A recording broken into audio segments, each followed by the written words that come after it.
আমি রেখা মানে আমি আপনাদের কল্পনা মণ্ডল। আমি একটি ছোট্ট গল্প বলছি। গল্পটির নাম হচ্ছে যেমন কর্ম তেমন ফল। সবাই মন দিয়ে ভালো করে গল্পটি শুনুন। একজন সন্ন্যাসী শিবের ভক্ত। সে শিবের প্রতিদিন পুজো করে এবং তার ধ্যান করে। একদিন সে ধ্যান করতে করতে নদী গঙ্গার পাশে সে ধ্যান করতে বসেছে।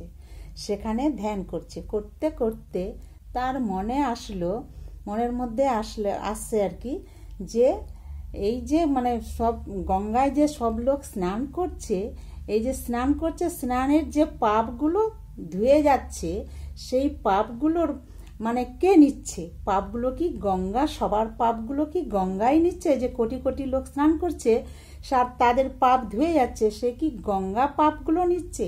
তাহলে তো গঙ্গাই পাপী হয়। এইটা মনে করে শিবের কাছে সে প্রার্থনায় বসলো। ধ্যান করতে করতে তখন শিব চলে এসছে। শিব এসে বলল সন্ন্যাসীকে, তুমি কি বর চাও বলো। তখন সন্ন্যাসী বলল, আমি কিছু বর চাই না, আমি একটি শুধু প্রশ্নের উত্তর নিতে চাই। তখন শিব বলল, সবাই তো ধন চাই, টাকা পয়সা, চাকরি, গাড়ি, বাড়ি চাই, তুমি আমার কাছে শুধু প্রশ্ন কেন করছো? তো বলছি কি, না, আমি একটি শুধু প্রশ্নেরই উত্তর চাই আপনার কাছে, আমি আর কিছু আপনার কাছে চাই না। তখন শিব বলল, ঠিক আছে, বলো তোমার কি প্রশ্ন।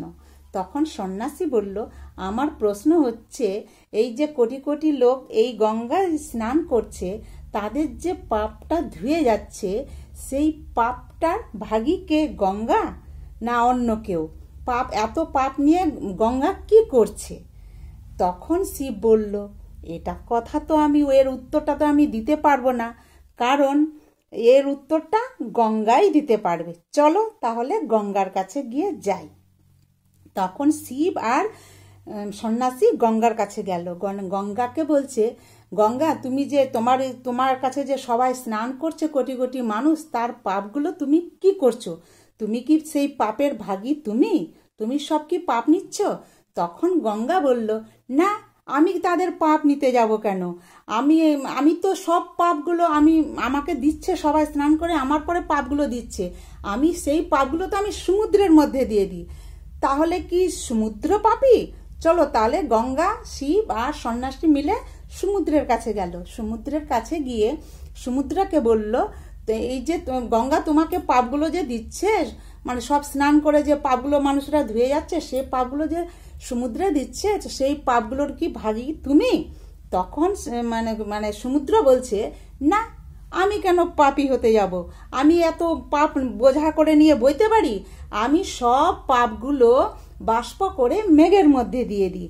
তাহলে তো মেঘ পাপী। চলো তাহলে সবাই মিলে মেঘের কাছে যাই। এবার গিয়ে সবাই মিলে মেঘের কাছে গেল। মেঘকে গিয়ে বলছে, যাহলে তুমি সব মানুষের পাপগুলো কি তুমি নিচ্ছ? সমুদ্র তোমাকে দিল, তুমি কি পাপগুলো তুমি তাহলে দায়ী, সবার পাপী তুমি? তখন মেঘ বলছে, না না বাবা, আমি অত পাপ নিয়ে আমি কি ভাসতে পারি, মেঘ হয়ে করতে পারি, রাখতে পারি? আমি কি করি, আমি বৃষ্টি রূপে পৃথিবীর মধ্যে ছড়িয়ে দিই। যেমন কর্ম তেমন ফল, তাদের মধ্যে পাপগুলো আমি তাদেরকেই দিয়ে দিই। মানুষ তার হচ্ছে যেমন কর্ম করবে তেমন সে ফল পাবে। নমস্কার।